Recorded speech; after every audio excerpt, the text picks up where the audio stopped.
Hi friends, welcome to Raghava games Adda. ఈరోజు మరి మనము మొక్కతో మానవుని జీవితం ఏ విధంగా పోల్చి వచ్చేదనే దాని గురించి మనము ఈరోజు మీకు వివరిస్తాను. మరి మొక్క దశలో మొదటిసారిగా మనకి గుర్తుకొచ్చేది విత్తన దశ.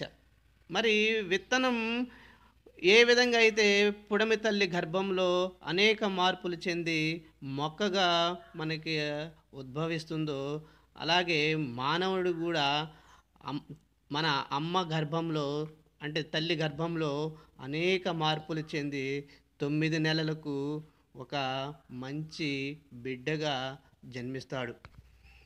మరి విత్తన దశ తర్వాత మొక్క మొక్కకి ఏ విధమైతే అన్ని అవసరమో ఏది పోషకాలు కానీ తర్వాత ఆ మొక్కకి ఆకులు అలాగే పువ్వులు ఏ విధంగా అయితే అవసరమో పిల్లవాని దశలో కూడా బాల్య దశలో కూడా మనిషికి తప్పనిసరిగా అనేక మంచి గుణాలు అనేవి అవసరం. మంచి గుణాలు లేకపోతే ఎంత సంపాదించినా కానీ వృధా అవుతుంది. కాబట్టి మనం పిల్లలకి మంచి దశలో అంటే మొక్కై వంగనిది మ్రానై వంగున అనే సామెత మరి మనం గుర్తు చేసుకోవచ్చు.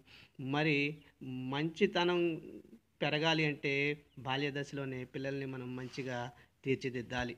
మరి అలా తీర్చిదిద్దకపోతే ఆ దశ అనేది మరి వ్యర్థంగా మారుతుంది. మరి మొక్కకి ఏ విధంగా అయితే పత్రాలు చాలా ఇంపార్టెంటో మనిషి జీవితానికి కూడా డబ్బు అనేది కూడా చాలా అవసరం. మరి ఈ పత్రాలు ఏ విధంగా రాలిపోతూ ఉంటాయి, మళ్ళా వస్తూ ఉంటాయి. అలాగే మన దగ్గర కూడా డబ్బు అనేది మనం సంపాదిస్తూ ఉంటాము, పోతూ ఉంటుంది. కానీ డబ్బే సర్వస్వం అనే దాని గురించి మీరు పరుగులు తీయద్దు.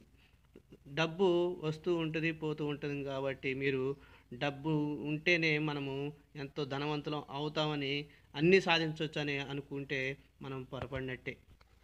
మరి ఈ పత్రాల తర్వాత మనకి పుష్పాలు పుష్పాలు చూడటానికి మనము ప్రతి ఒక్కరు కూడా చాలా మంచి పువ్వు కనిపిస్తే మనము తప్పనిసరిగా చాలా అట్రాక్ట్గా ఫీల్ అవుతాం. ఆ చెట్టుని పెంచుకోవడానికి మనం ఇష్టపడతాం.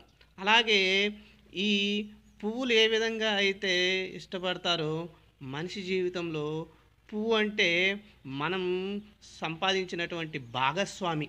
మనం మంచి భాగస్వామిని కనుక సంపాదించుకున్నట్టయితే మనకి ఎటువంటి ఇబ్బంది లేకుండా మన జీవితాన్ని హాయిగా గడపచ్చు. మరి అలా కాకుండా మంచి భాగస్వామి కనుక లేకపోతే మనం ఎంత సంపాదించినా కానీ వృధా అవుతుంది.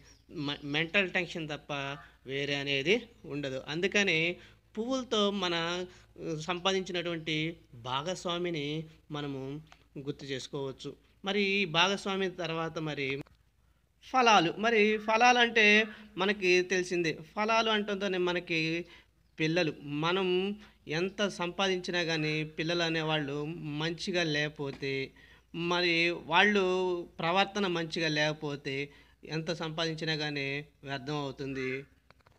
అందుకనే మనము తప్పనిసరిగా మన సంపాదించుకున్న ఫలం అనేది అంటే మనం పిల్లల్ని ఏ విధంగా పెంచాలి అనే దాని గురించి మరి తప్పనిసరిగా ప్రతి ఒక్కరికి అవగాహన ఉండాలి. మరి వాళ్ళకి డబ్బు ఇస్తే ఖర్చు పెడతారేమో కానీ మంచి ప్రవర్తన ఇస్తే మాత్రము వాళ్ళు వాళ్ళ జీవితాంతం గుర్తుంచుకుంటారు. కాబట్టి మనము తప్పనిసరిగా వాళ్ళకి చిన్నప్పటి నుంచే మంచి బుద్ధులు అనేది నేర్పాలి. మరి తర్వాత మనకి మహావృక్షం అనేది దాన్ని గుర్తు చేసుకోవాలి.